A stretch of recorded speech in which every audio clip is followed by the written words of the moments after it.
The crypto industry raised $200 million in this election. The crypto industry is not normally a big spender in politics. And that was more money than some of the biggest historical political donors. And now we've sort of seen the results of that, which is that there is a crypto czar at the White House, and it's a venture capitalist named David Sachs. There is this crypto council being formed, which is advising regulators like the SEC on the new political or the new regulatory agenda. And it just so happens that those advisors are all CEOs of cryptocurrency companies. We're seeing announcements from Donald Trump himself about the establishment of a crypto strategic reserve or a digital asset stockpile, where the only justification for such a maneuver has been quite plainly to benefit the crypto industry. Hello and welcome to Planet Critical, the podcast for a world in crisis. My name is Rachel Donald. I'm a climate corruption journalist and your host. Every week I interview experts who are battling to save our planet. My guests are scientists, politicians, academics, journalists, and activists. They explain the complexities of the energy, economic, political, and cultural crises we face today, revealing what's really going on and what they think needs to be done. These are the stories of the big picture. Go to planetcritical.com to learn more and subscribe. My guest this week is Molly White. Molly is a researcher, software engineer, and writer investigating the tech industry. She writes the independent newsletter Citation Needed, which helps readers keep up with what's happening in the tech industry. She runs the website Web3 is Going Just Great, where she highlights examples of how cryptocurrencies, Web3 projects, and the industry surrounding them are failing to live up to their promises. And she also runs Follow the Crypto, tracking cryptocurrency industry spending in United States elections. And that's just the tip of the iceberg, really, on what Molly does and what she has achieved, including advising policymakers around the crypto industry. And she joins me today for a wide-ranging conversation on what's happening in tech, how that's influencing American politics, what that means for people around the world, and how we can democratize our information systems. We begin by discussing the radical political agenda of tech billionaires and how they've managed to insert themselves into politics. Molly then explains how the cryptocurrency industry in particular influenced the 2024 American election, revealing why lawmakers are supporting the industry, and also the profits that Trump and his family themselves are making off of cryptocurrency. We then examine the ideological failures of tech billionaires and their political puppets, with Molly revealing the vision that they have for the future,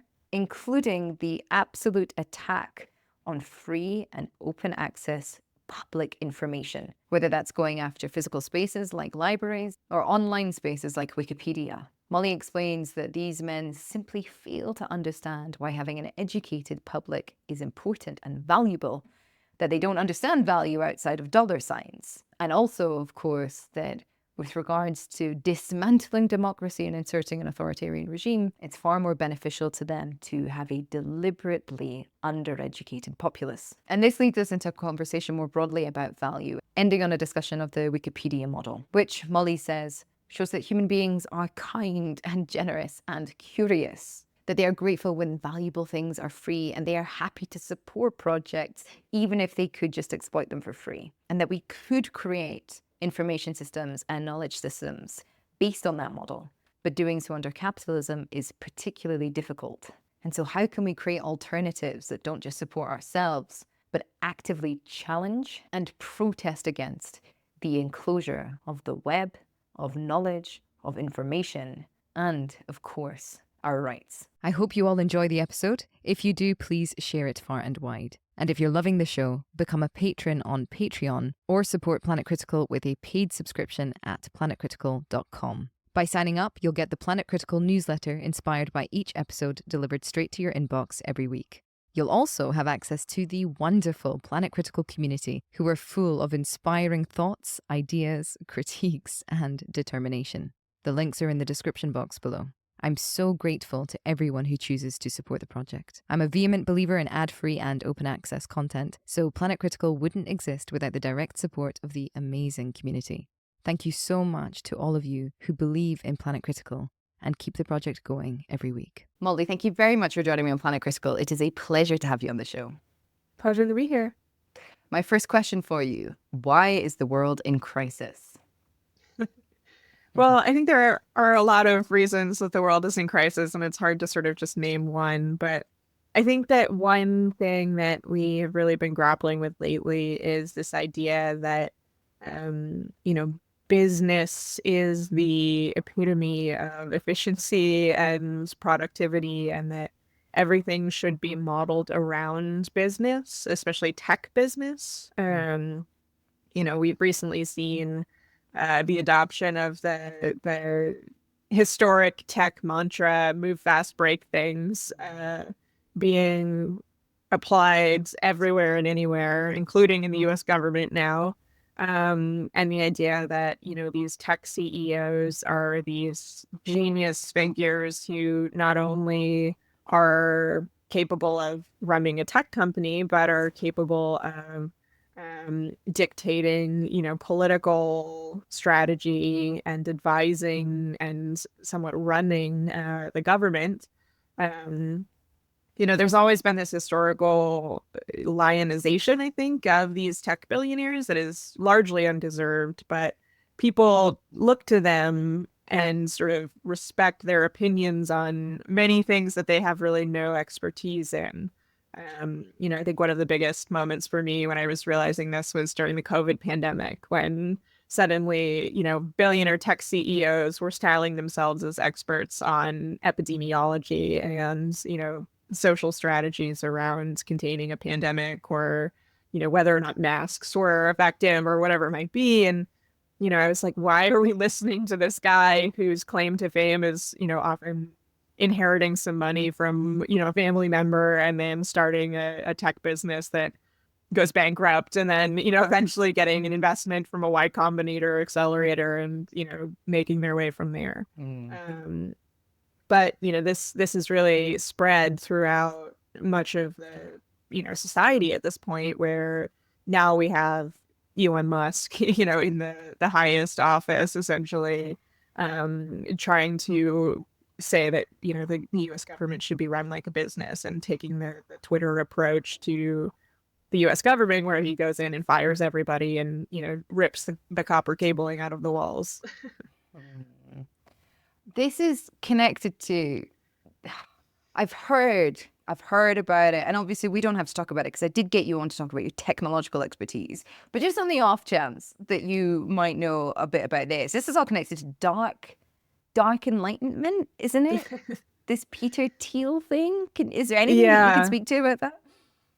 Yeah, I mean, I think that Peter Thiel is sort of this weird, well, he is very weird, but this sort of weird force in American politics, as well as obviously in the tech sector, where, he has established himself as this lord in the tech world who chooses usually young men as,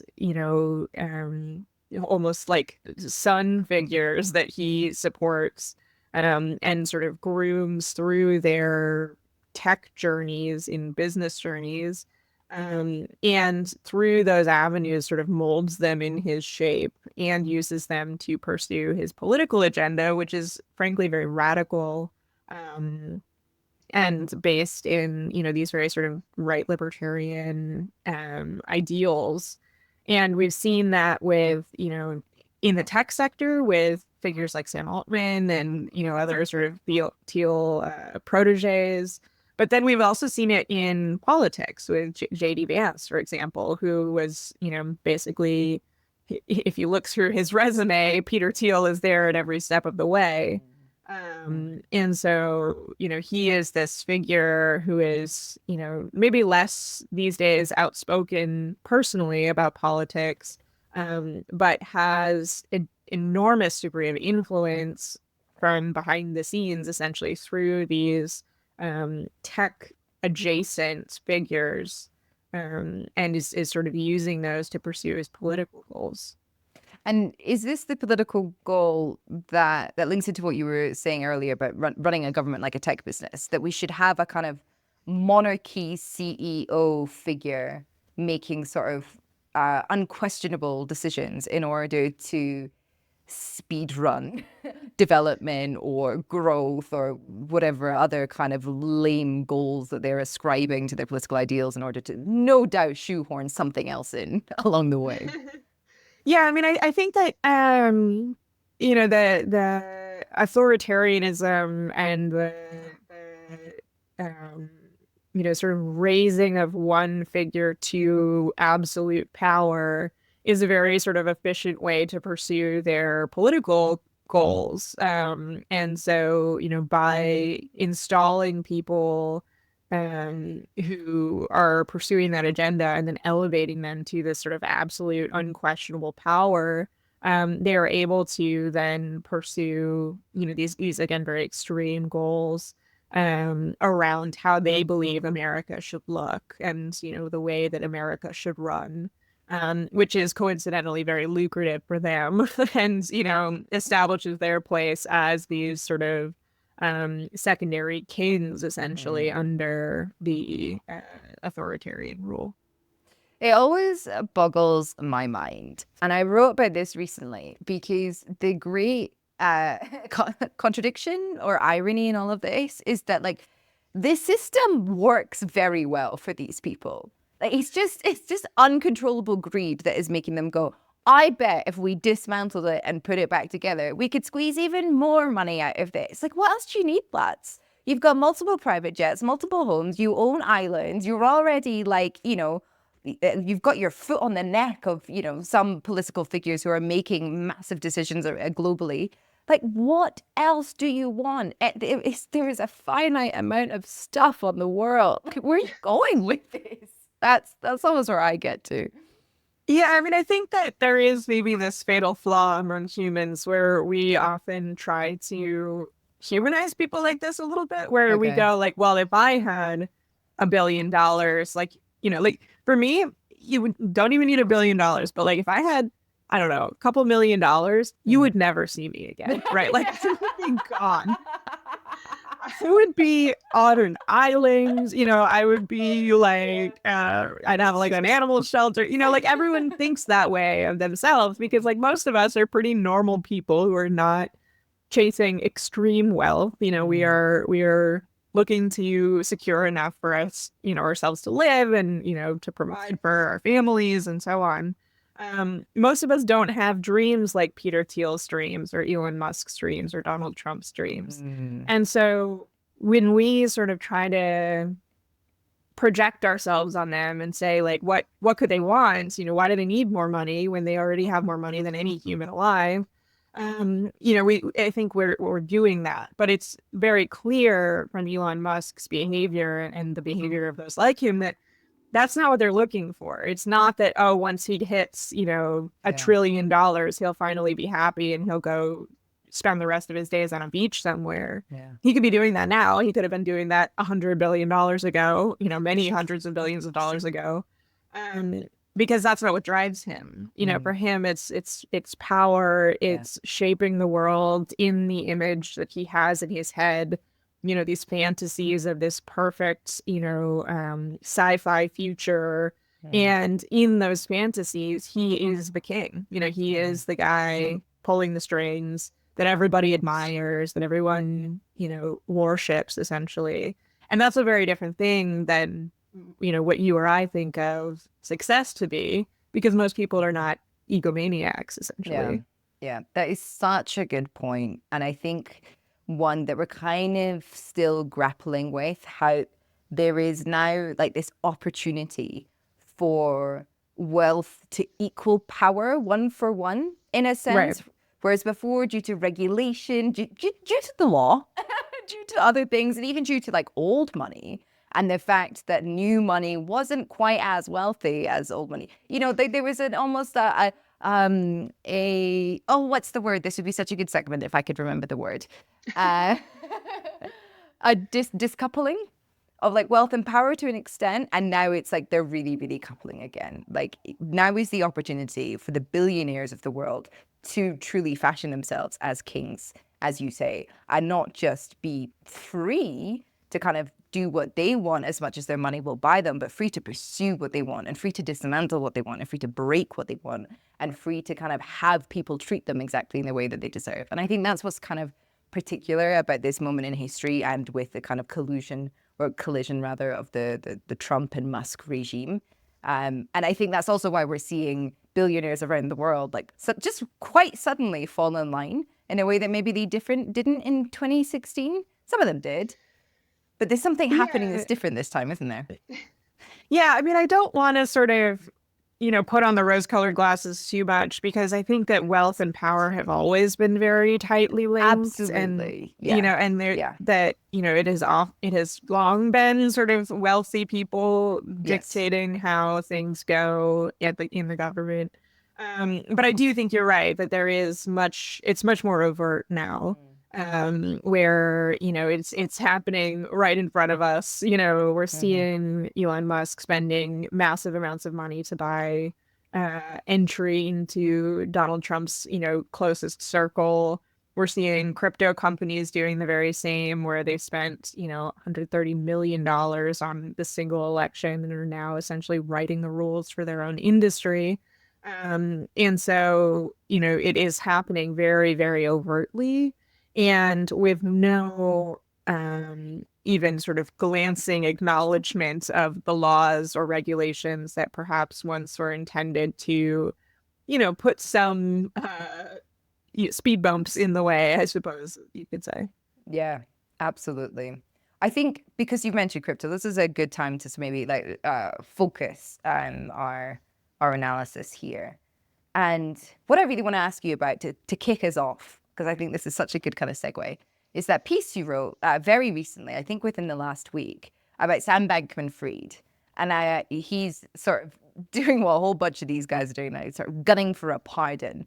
Can you explain to people that may not know, who the fuck is Sam Bankman-Fried and why is he in prison? And what does this speak to about the crypto industry? Yes. So Sam Bankman-Fried was the CEO of a company called FTX, which was a cryptocurrency exchange that went bankrupt in 2022 after basically completely falling apart at the end of a sort of protracted collapse in the crypto industry, where many, many businesses went under, crypto prices tanked.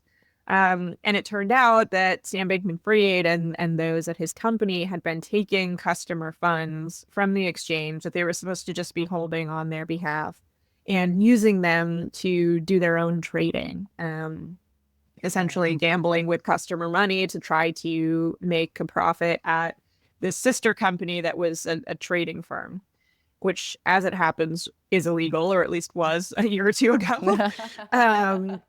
And so there was a prosecution, and Sam Bankman-Fried was eventually convicted on mostly fraud charges and sentenced to 25 years in prison for essentially losing $8 billion in customer funds or thereabouts. The number is a little bit fuzzy, but a massive amount of money basically was squandered and used for purposes it was not supposed to be.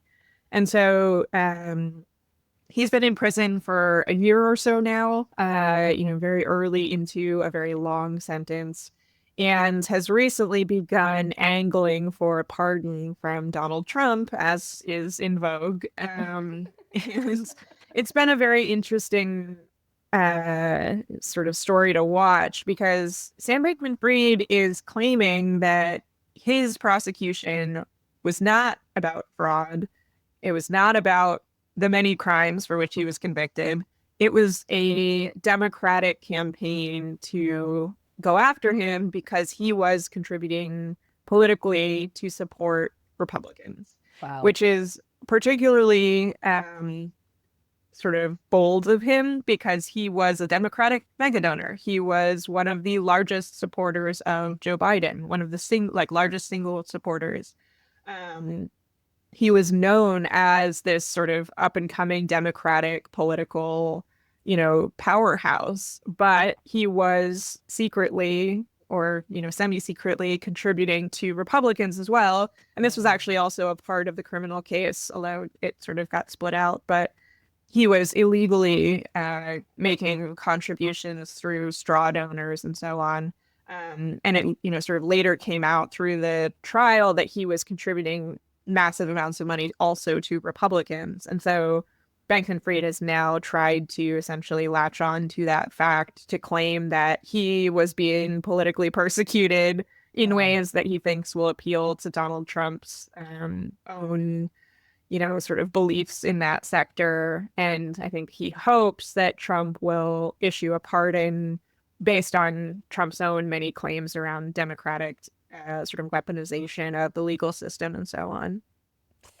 Now, why would Donald Trump give a flying fuck about somebody in the crypto industry? Because this is something that with all of their flooding the zone, this, technique of releasing bad news that was kind of, particularly weaponized by Putin's regime, is kind of going under the radar. And even before he was elected, Trump's relationship with crypto was almost going under the radar, but it's happening everywhere. I mean, it's Donald Trump and his cronies that have floated ideas of like, a crypto reserve currency, and who the fuck knows what that means. There's also, their massive sort of coalition of enemies, although that's also increasingly unclear under Trump, BRICS, Brazil, Russia, India, China, Saudi Arabia, they've all, not Saudi Arabia, sorry, another one. They also are talking about releasing a BRICS coin as currency to trade in, so they don't have to trade in the US dollar to upset the sort of the dollar's hegemony. Like, what's going on? I mean, and it's crazy because it seems like this kind of push to crypto came after the mainstream or perhaps the tech industry kind of went, oh, this stuff's dodgy. We're going to leave it alone. We don't want anything to do with it. How is it that governments are now deciding to kind of throw their lot in with this shite? Yeah, I mean, there was this very sudden sort of whiplash when it came to crypto. And I think that's really important to note, if we go back to 2022, when crypto prices had tanked, a ton of people had lost a ton of money. Many crypto businesses went under, often taking customer funds with them, essentially, where, people who had put money into crypto and kept it on these exchanges or other platforms were suddenly unable to access that money. And in many cases, it was money that they really needed. It was devastating to people. Of course, there was the FTX fraud where a ton of people lost money. And there was this very brief period of time where lawmakers were saying, we can't let this happen again. We need to regulate the cryptocurrency industry and ensure that there are not these fraudulent actors, that, consumers are being protected adequately. And there was sort of this moment of hope that, some people thought, oh, crypto is dead because so many people had seen the catastrophes and said, I don't want anything to do with that. And other people said, oh, well, crypto is finally going to be, properly regulated so that those who do decide they want to get involved with, risky digital asset speculation, or at least doing so with a full understanding of, what they're getting into and, and auditing and proper transparency, there was some hope there. And then it felt like very, very quickly that suddenly disappeared. And the crypto industry was pushing this narrative that Americans love crypto, actually. And, didn't you know that there is this huge, segment of American people and voters who are just waiting to support candidates who fall in line with the crypto industry.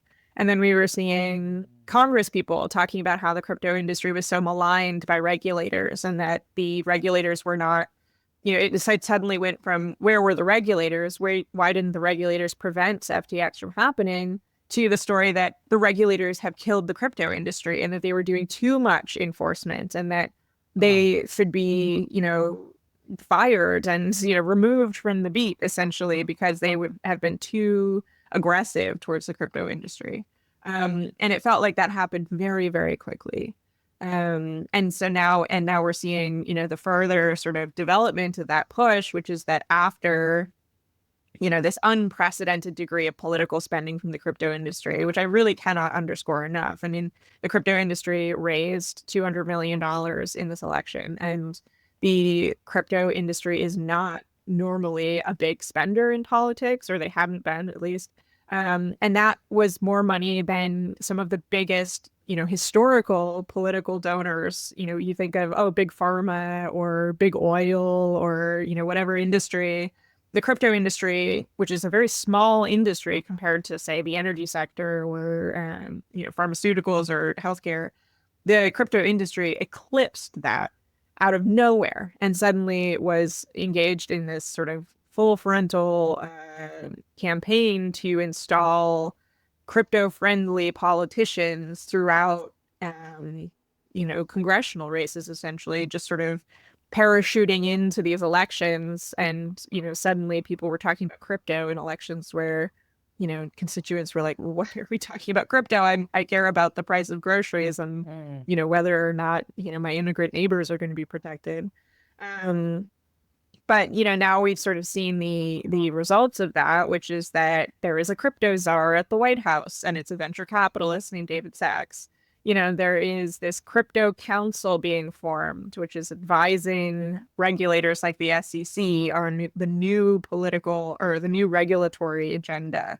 And it just so happens that those advisors are all CEOs of cryptocurrency companies. And we're seeing announcements from Donald Trump himself about the establishment of a crypto strategic reserve or a digital asset stockpile, where the only justification for such a maneuver has been quite plainly to benefit the crypto industry. I mean, they have been very explicit that this is for the crypto industry, almost as a thank you, for the degree of political support, with no mention or even attempts to explain how this would be beneficial to the American public in general, or how this would, sort of benefit the goals of the country, such as they are. So then how does it benefit Trump and his regime? Because this is what I can't quite marry in my head. I mean, first of all, I can't quite imagine him understanding what crypto is, which is maybe how all of this has happened. I'm not sure if he did understand it, if it would be any different, but I do think you're right that he doesn't. And then to how they're marrying this. I just don't get it. Why bother? Well, I think it's a couple of things. For one, crypto has been very lucrative for Donald Trump personally, and that has historically been a great way to get Trump to support something, is if it makes a lot of money for him. What's he done with it? Yeah, sorry. Quite a lot. He started by launching his own NFTs, which were these sort of like trading cards depicting him wearing like superhero outfits and stuff. It was really very grim. And those made him, a couple $1 million, which, wow. And it for very little effort on his part. And I think that was sort of his entry point into the crypto world. From there, he became involved in a project called World Liberty Financial, which is a crypto platform, essentially, that is run by some of his close associates. And he and his family members several of his sons are advisors to this project, and they receive 75% of platform revenue. So they are essentially directly profiting from a crypto platform.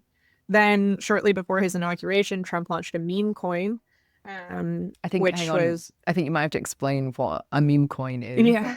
So a meme coin is essentially a crypto asset boiled down to like its very basest form, where there really is no point to it. It just sort of represents an idea or, like an internet meme or a person or, some concept, but there's no business there. There's no sort of future plans for the, token to be used in some way. It's really just people know that the initial excitement around a meme coin and whatever, news coverage or virality they can generate will cause people to purchase it, which will cause the price to go up. And so if they are able to buy in early enough, they might be able to sell it later for a profit. And that is all there is to it, essentially. And so Trump launched his own meme coin, shortly before the election, which was very profitable to him and to some very early buyers. But the thing about meme coins is that when those early buyers sell, they need someone to buy from them at a higher price. Those tend to be the sort of everyday people who get in late and who do not have, in some cases with meme coins, insider information that would allow them to buy early. or, sophisticated trading bots and things like that allow them to purchase the token like literally before it would be possible for a human being to do so. Yeah. Or, in the case of Trump, a lot of these were people who were not familiar with crypto, who are trying to figure out how to buy a Trump meme coin to support their favorite president. And so those people essentially supplied the exit liquidity for the early people who made a lot of money. And those people who bought in very late and often at the peak of the price have now lost essentially all the value or a substantial amount of the value that they put in because the token price declines after that initial sale and has continued to decline since. So I mean, those are just a number of ways. He's also his Trump Media company, which runs his Truth Social platform, has recently announced plans to get into crypto very heavily. So he's very directly benefiting financially from crypto. But I think that's just one reason for this. I think also the goals of the crypto industry and I would say the much broader tech industry as well. In many ways, we're seeing a lot of tech executives doing similar things as the crypto industry who are, they're not crypto executives, but we're seeing Mark Zuckerberg or, various other figures sort of fall in line with the Trump administration. Yeah. I think the goals of those people are fairly aligned with the goals of Trump. And so by allying himself with these incredibly wealthy people who hold a significant degree of power in the sense that they control some of the biggest tech companies in the, used by sort of the American public. And, for example, Musk, runs Twitter or X, which is where a lot of conversation happens around, politics. He's making alliances with media professionals and those who own major media companies. I think by doing this, he is able to really cement power around himself and around these allies of his in ways that are sort of mutually beneficial. I wonder if you'd like to do like maybe a little bit of speculating with me. Because, we've all noticed the gutting of government services.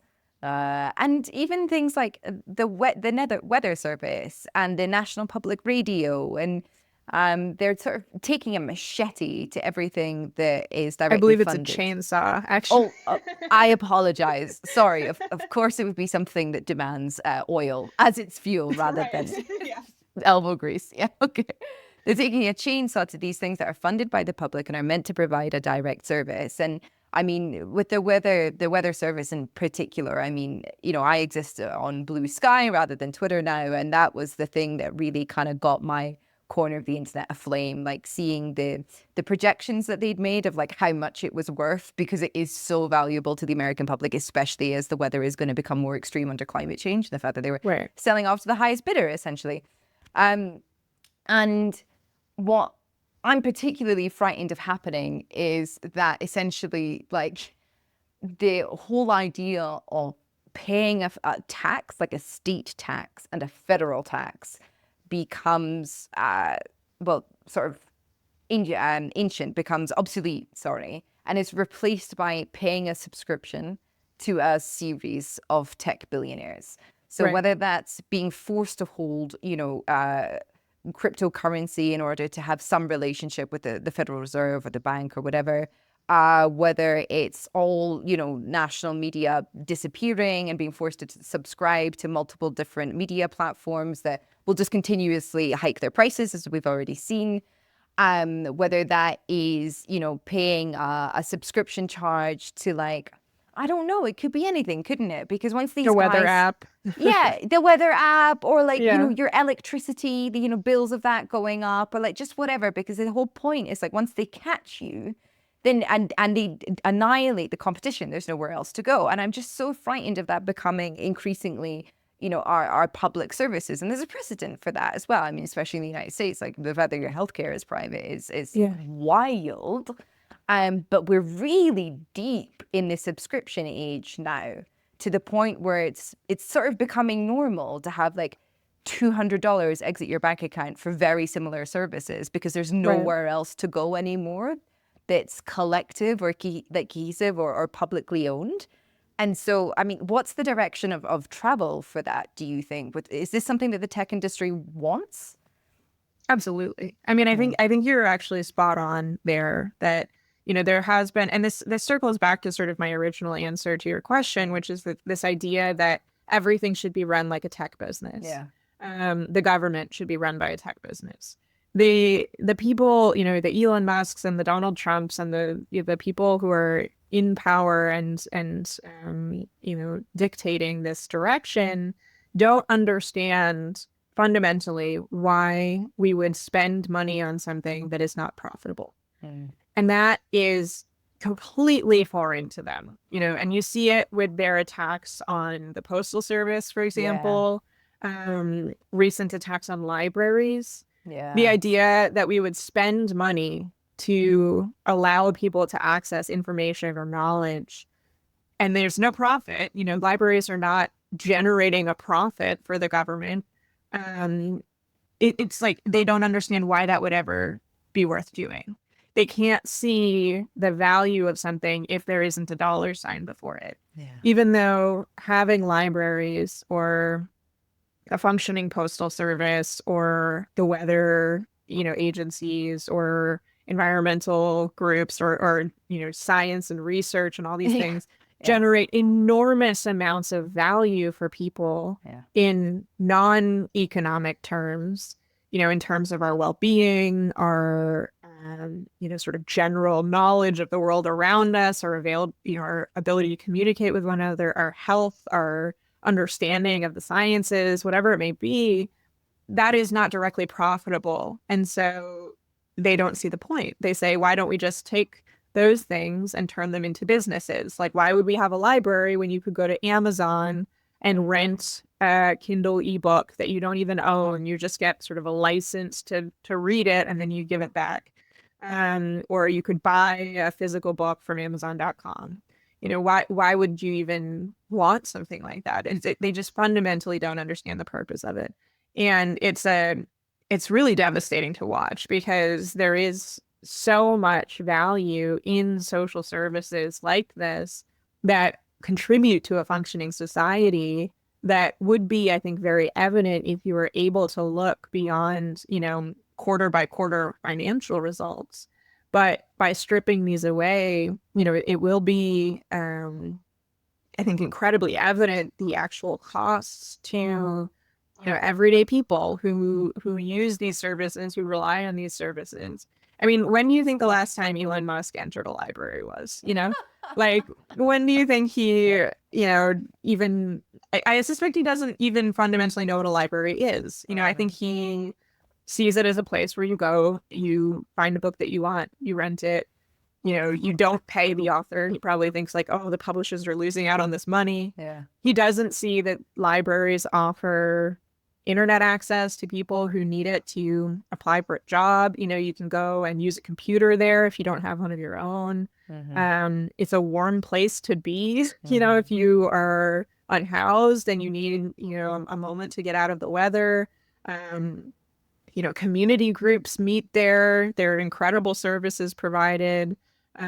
Librarians serve so many roles beyond just telling you what book to read. And those things I think are completely just not seen by people like Elon Musk. And I'm focusing on libraries here, but you can extend that analogy to pretty much anything. I think that Elon Musk sees,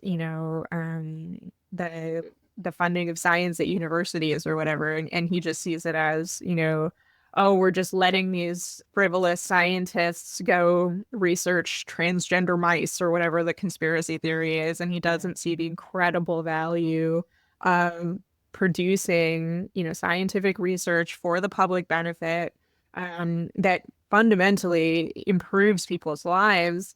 But, there's no dollar sign there. And so why would we do that? Why would we do something if it's not profitable to us?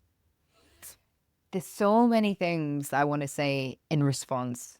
And I think what I'll begin with is sort of paraphrasing a former podcast guest of mine, Amy Kerr, who's a community organizer in the UK.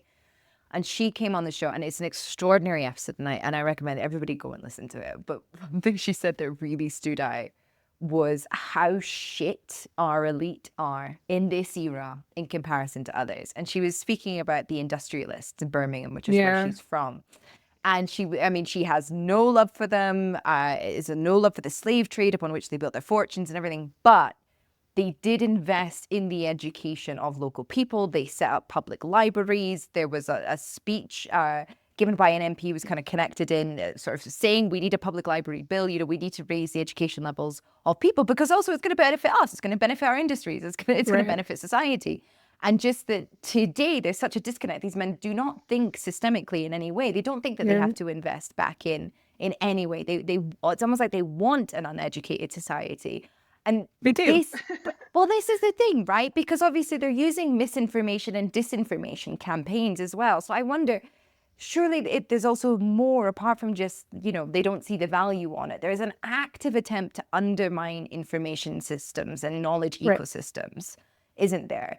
Because, you're one of sort of I don't want to use a kind of hierarchical value. You're an incredibly valuable editor on Wikipedia. I think what I read this morning was you did 100,000 edits or something in 2022. What is it about having free and open, accessible information, both physical spaces like libraries and online spaces like Wikipedia, that is so valuable to society? Well, frankly, you cannot have democracy without an informed public. It is such a fundamental part of how society operates. There's a reason that if you look at, the Universal Declaration of Human Rights, in addition to, access to base needs like food and shelter and, protection from violence and things like that, it talks about access to science and information and free information. Because that is a human need. It's a human right, essentially, to have access to information. But when you are an authoritarian who is pushing a frankly very regressive set of ideas, it does not benefit you to have informed people around you. If you want to make people believe that, immigrants are a danger to your society, or that trans people not only don't deserve rights, they don't even exist. Or if you want people to think that climate change isn't real, many of these different things, then it does not benefit you to have, good science being produced on those topics. It does not benefit you for your, the public who is voting for you to understand that actually science says very different things than what they're trying to make you believe. It doesn't benefit you to have a news media that is functioning adequately, that is criticizing, skeptical of the things that you say. It doesn't benefit you to have people, having adequate access to history books that would show that this is not the first time we've seen regimes do this, and we can look at history to see how these things play out. And so it is very beneficial to slash these things, to remove people's access to information, to make it harder for people to not only access the sort of countervailing beliefs that speak out against the narratives that the government is trying to push, but to make it very challenging for those countervailing narratives to even exist by, defunding public media or campaigning to actually harass or, be essentially violent towards the journalists and researchers and writers who speak out against what you're doing. And so we see campaigns like this to slash funding to these types of services. And not only that, but what remains, to go back to the library example, there's a statement from the recent, acting head of the IMLS, who the library, the sort of federal library and museums body, who is not a librarian, by the way. He's a sort of career politician who is in this position. A statement that libraries should serve to spread American patriotism. Oh, And wow. yeah, I mean, it's an absolutely overt propaganda directive that, we should be using American libraries to promote American exceptionalism and, sort of, he sort of couches it in the idea that libraries should exist to reflect America's values, but then very much redefines what those values are. People would normally say that the right to free speech is an American value, or the freedom of, to access information, like actual quality, unbiased information, is an American value. But it's very clear from the statement that that is not the American value that he's speaking about. And so I think, it's all a part of this initiative to not only, turn everything into a business that turns a profit and reduce anything that they see as waste because it's not doing so, but also to pursue their political goals and to entrench their own power by removing these services that contribute to an informed, empowered public. It's a very frightening state of affairs right now, because especially with the rhetoric surrounding trans people, which is almost like taking a shot at the lowest rung in terms of vulnerability. Like, who are the closest people to reach that I can pull down? They're just going to keep working their way up that rung. And Right. when does it come that, people that are disabled are unprofitable? Or I think it already has. I mean, look at our Well- healthcare system. Well, yeah, absolutely. Yeah, I completely agree. But to the extent that things will be completely inaccessible to them, or even that small thing in which, maybe one part of the industry, the system of financialization makes a profit, then that's just going to be taken away and sort of diverted into something else. So when is it that, people who exist in ghettos are totally unprofitable? Because there's been an element of profit with regards to, let's sideline people, let's ensure that they aren't able to enter into certain spaces in society, let's fuel these communities with drugs, let's send them guns, let's just keep them destabilized in order to fulfill, the massive imaginative racial divide, essentially, for example. But even that was kind of, it fulfilled this profit in like a systemic analysis way of like, it keeps certain people on top, or certain people that look a certain way on top. Whereas what seems to be particular about how Trump and Musk are approaching it is the lack of systemic analysis, like with regards to the library. Like, it's actually beneficial to have an educated public, especially if you're in the business of tech, quite frankly, or if you're in the business of innovation, or America being the best place ever. You would probably go further faster if you educated your public and made work an inviting place for everybody to come in with all of their ideas. But they really do seem to be atomizing every single bit of what it is to be an American, or American life, or American industry, and just kind of either funneling into it or pulling away.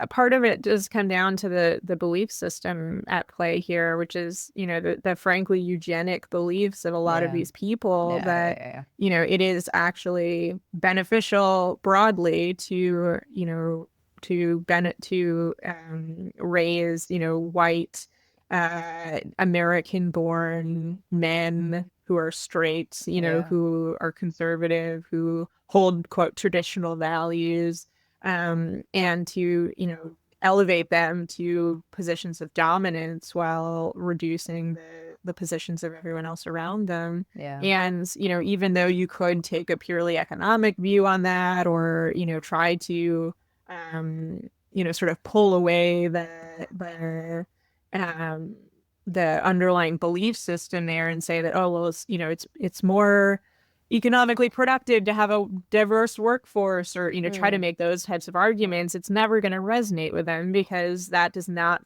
fit their genuine root worldview that these people are inherently superior. Yeah. And, one thing I've really tried to underscore is that as we see the regime in America going after the most vulnerable, whether it's, trans people, immigrants, people of color, the homeless, and so on, the vast majority of Americans are much, much closer to those groups of people than they are to the billionaires who are Yeah. creating these policies. Yeah. And as the different groups of people are being attacked and, they are sort of moving their way up the ladder, going after women, Yeah. and people who, historically have held, white women, for example, who have held a very privileged position, frankly, compared to much of the country. Those white women who voted for Trump are way, way closer to the people, who have been victimized by the administration so far and do not seem to understand that they are not the in group. They are not the people who will be elevated above the people that they view as lesser than. They are frankly next on the list. And I really wish that we did not have to resort to saying you could be next. I wish that people understood that even if you're not trans, going after trans people is a problem, and it's something that we all need to speak out against. People should not have to say, well, it's not going to be me, before they care about something. But frankly, it is quite, important that people realize that you are going to be next. Yeah. You Yeah. are not Yeah. the tech billionaire. You are not the group of this very small group of elite people who Yeah. is, been deemed to be better than everybody else. You are the riffraff that they Yeah. think is expendable. Yeah, totally. I completely agree with you. And I agree as well that we've reached a very sort of sad place where, empathy apparently doesn't quite cut it anymore. Apparently, empathy is bad, according to But Elon yeah, Musk. according to Elon Musk. And I love people that have put that quote, that Hannah Arendt quote, on top of it then, about how like the first thing to go when you're heading towards authoritarianism or fascism is empathy. But then also it does mean that we need to kind of work on the ground that we are on, in the sense of like, if empathy isn't working for whatever reason, because people are frightened and because they've been suffering sort of decades of propaganda at this time, then yeah, if you are next is the message that works, then let's keep shouting it. Keep shouting it. You are next. We're all next. I want to ask Molly, just because we're kind of coming up to time, I do want to ask and go back to Wikipedia.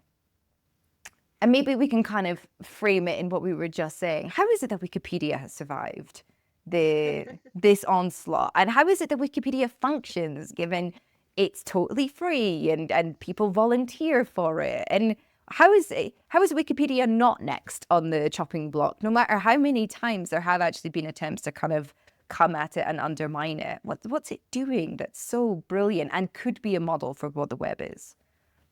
Well, I think that, we can't definitively say that Wikipedia is not next, and we need to very actively work to make sure that it isn't. The resilience is not an inherent feature. It's something that we sort of have to work to maintain and continue to support. But I do think that, not to get too sort of hippy-dippy about it, but, humans fundamentally understand the importance of knowledge. They are curious creatures. They want to know things. I mean, if you're out with friends and you're talking about something and, you're like, who was the president of Estonia? You want to go Google it and look it up and see, the Wikipedia page comes up and you want to know. Yeah. That is a very human, impulse. And the desire to sort of collect information and make it available to people is not something that, can be stamped out by people who just say, argue that it's not profitable. And so there is this group of a very passionate community around Wikipedia who believes so strongly in the value of making knowledge free to everyone, freely available, free of cost, and is so passionate about that they will devote their time to it without any promise of, economic, support for it. And they believe that it is just a fundamental good to have that out in the world. And so I think that is sort of a key part of how Wikipedia remains alive, is that, it is the human impulse to do something like this. And, people will devote a lot of time and energy to the things that they care about. And if that happens to be the sharing of information, then we end up with things like Wikipedia. And, I think on the other hand, readers understand how valuable it is. They know that it is not something that is just to be taken for granted. They know that in order for it to continue to exist, they need to support it. And so people will donate to it. Um, and I think these things are very powerful. The fact that not everything, just because, the government says that information isn't important doesn't mean that everyone suddenly believes that. And that goes for everything. I mean, just because the government says that trans people aren't people doesn't mean that everyone suddenly believes that. And so by harnessing the power of the people, at the community level who truly believe that information is important and valuable, or that trans people have rights and need to be protected, or, whatever the cause may be, that is incredibly powerful. And we can end up with, projects like Wikipedia, which is, I think, frankly, like one of the wonders of the world at this point. Totally. And, other projects that are just community led, they do not rely on the government or any sort of, official stamp of approval. But, that does make them vulnerable in some ways to attacks from those entities when they are seen to be contra to those goals. And so I think, that explains why we've seen these attacks on Wikipedia lately. Elon Musk, for one, has been very aggressively attacking Wikipedia recently. We're seeing other groups trying to undermine, the trust in Wikipedia, or, reduce the degree to which people support it financially. And so we have to be very active in remaining resilient against those things. But I do think it serves as a model for, the fact that the human impulse is ultimately good, and, working to improve, the circumstances of those around us. And, by harnessing that, it can be very, very powerful. I completely agree with you. I think it's as well an emblem, a sort of burning flame of how wonderful humanity can be. And you hear stories a lot about projects that are completely free. And no, for anyone listening, given the article I wrote recently, I'm not talking about Planet Critical. I'm talking about Wikipedia and The Guardian, things that are totally free. And then people just donate and donate and donate and donate because they are recognizing that generosity and want to be generous. Right. Well. I mean, that's how I operate with my newsletter as well, is like everything's open access, everything's free to read. Too. You don't have to pay it. Yeah, exactly. And and people are sometimes shocked to see that that's even a possibility or something that could be sustainable. But, I think it just sort of goes to what I truly believe, which is that humans want to see, important work being done. And even if they are able to benefit from that work without repaying, in a financial sense, they want to make sure that these things are sustainable, because they understand that, in this world, things don't just happen for free, and that there is a cost to maintaining Wikipedia or Planet Critical or whatever it might be. And so they support those things. And, like I said, I think that is very powerful. I wonder, Molly, a conversation I've been having recently and increasingly amongst sort of online people, if you will, is the crisis of the subscription age. The fact that something else is going to have to happen and pop up. We are going to have to build our own systems that contain our information, essentially. And how can we do it in a kind of like a Wikipedia way? How can we work for free in a way that benefits the society, and also that they then help us sort of continue this? Based on all of the research that you've done, all of the work that you've done on your own newsletter and Wikipedia, I mean, how feasible, and everything that you just said about the human sort of impulse to help, what does a web look like in which we are not kind of victim to algorithms that are dictated by their billionaire owners? And just a quick aside, I do think that these fucking idiotic men would have been so much more helpful to their business model had they kept out of the way and stayed in the shadows, rather than their desperate desire to be like front and center of attention, and to also like like Zuckerberg fucking releasing videos about like the latest updates to Meta and the fact that they're getting rid of, like fact checking, for example. Idiot. Stay away. If you'd stayed away for longer, people wouldn't have been as aware that they are essentially being housed in private camps by, men with too much power who are actively making decisions to destroy our information ecosystem. So what does the opposite of that look like? And can we have it? Yeah, I mean, I think it's fundamentally very challenging because we live under capitalism. We have to, pay for healthcare in the United States, for example, and everyone sort of is forced to sort of find ways to scrape by. And so if you are pursuing a model like the Wikipedia model or, the models that we use where we publish, and work for free essentially, and then sort of hope that people will generously support our work. That's a challenging thing to just begin to do. Most people can't just quit a job and start writing with no income. Yeah. And, hope against hope that people find their work and support them, especially in a web where it's so algorithmically controlled and where independent writing is so, or media in general is so sort of penalized by these algorithms. That is a very risky thing to do. People who are trying to do it as a side thing when they have, 9-to-5 jobs or children that they're taking care of or elderly family because, the healthcare system in this world is in this country is so bad. Yeah. I think it is incredibly challenging and it is a very uphill battle in the system that we live in. And so while I, encourage people to consider that as an avenue, I also recognize that it is just such a challenging thing to do because people are forced into these models that are very, sort of built around the systems that are in place. People are encouraged to go start a Substack and paywall your articles so that people are forced to pay before they can read what you have to say. And oh, by the way, a Substack gets 10% of that, which goes to their venture capital backers. Or whatever it may be. That's just one example. And so I think without changing the underlying system, it is very challenging to,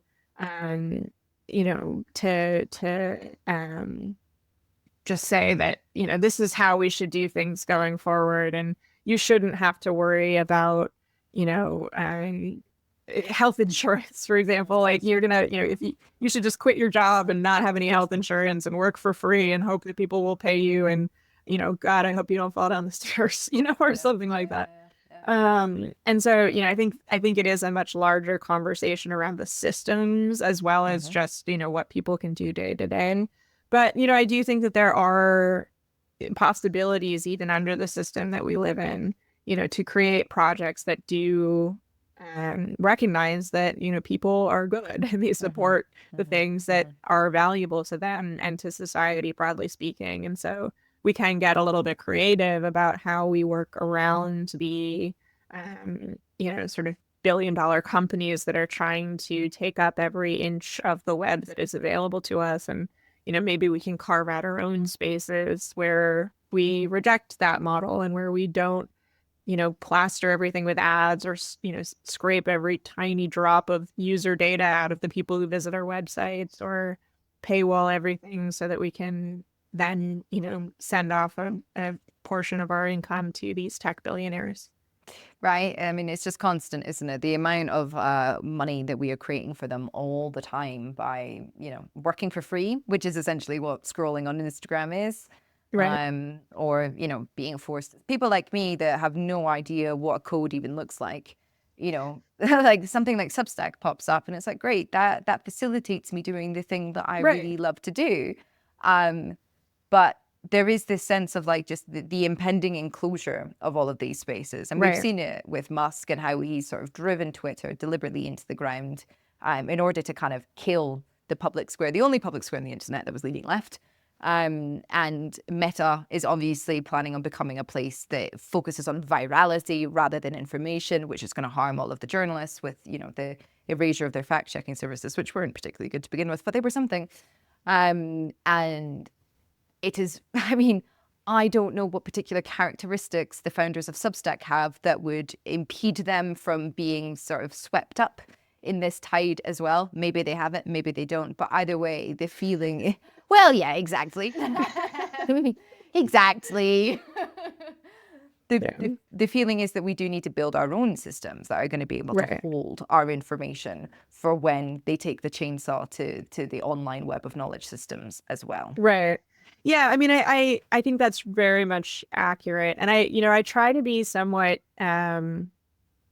gentle, I think, with sort of the individual responsibility here, because, there is so much, I see so much in the way of sort of the argument that individuals should be purists about their online presence, and they should get rid of, Facebook or Twitter or Substack or whatever it is, because, they are these extractive companies and your free labor is, benefiting their bottom line and so on. But like, it feels like we're sort of tilting at the wrong problem there. Yeah. We don't necessarily need to spend all of our time, sort of lobbying against the individual writer on Substack who has discovered that this is finally a place where they can get their voice heard and maybe make a living, even though it does benefit the tech billionaires who run Substack and the venture capitalists who support them.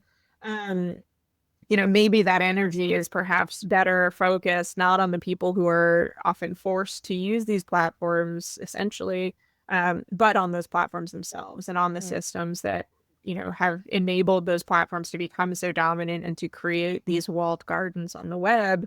And maybe we can spend our energies, trying to support alternatives, rather than sort of demonizing the individual. It sort of reminds me of the sort of carbon footprint model, where so much blame is placed on individuals for not, recycling their salad containers or for taking one trip a year on an airplane. When, if you actually look at the an individual person's carbon footprint, it pales in comparison to corporations and, the biggest, emitters out there. And so it seems like, sort of focusing on the wrong problem. I do agree with you. I think that it doesn't really matter in the sense like what individuals choose, because so much kind of goes into the effort of like programming us to behave in a certain way or closing off all other avenues so that we can only behave in a certain way. But I have to say, I don't think that sort of putting pressure on the system anymore kind of works when we've got people with such immense wealth and such immense power who are doing illegal things in order to make it stay. Like what does it matter anymore, in a sense? Like the idea of protesting, for example, big fan of protesting, want it to continue, but the idea of it having any kind of leverage in a world where we sort of disavow now international law or even just law itself, it means that we need to do something else, because the system is also crumbling in and of itself. That's what they're doing. They're deliberately dismantling it. The normal avenues of pressure and boycott and these sorts of things, they don't seem to exist in the same way, maybe boycott. And that's why I'm kind of now of the opinion that we do need to be building the things that we need to see for ourselves, because we need to have a safety net to catch us, essentially, because the carpet is definitely going to come out from under our feet at some point. Yeah, I think that's true. I mean, I do think that we need to proactively build alternatives, but I think that, frankly, building alternatives is a way to, pressure the incumbents in this way, and it is a creative way to push back, that isn't, sort of individual responsibility level of things. I mean, I do think that people should make, informed decisions for themselves, and especially, if they are able to choose alternatives that are, better for them.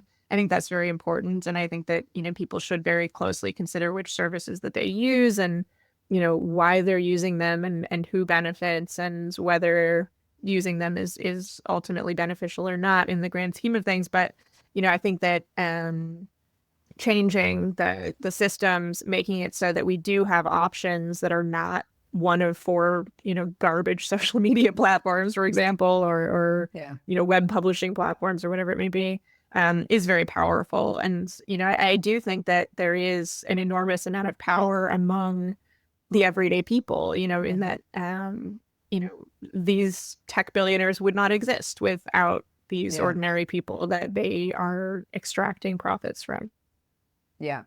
Molly, I could keep you all day continuing this, but I know that we have to end. This has been such a wonderful discussion, and I'm so grateful to you. My final question is, who would you like to platform?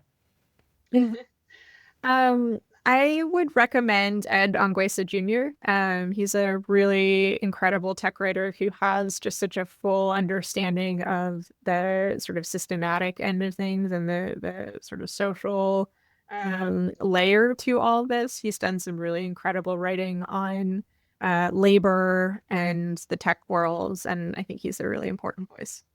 Wonderful. I will reach out to him. Molly, thank you so much for your time today. Thanks for having me. If you want to learn more, I've put links to everything in the description box below.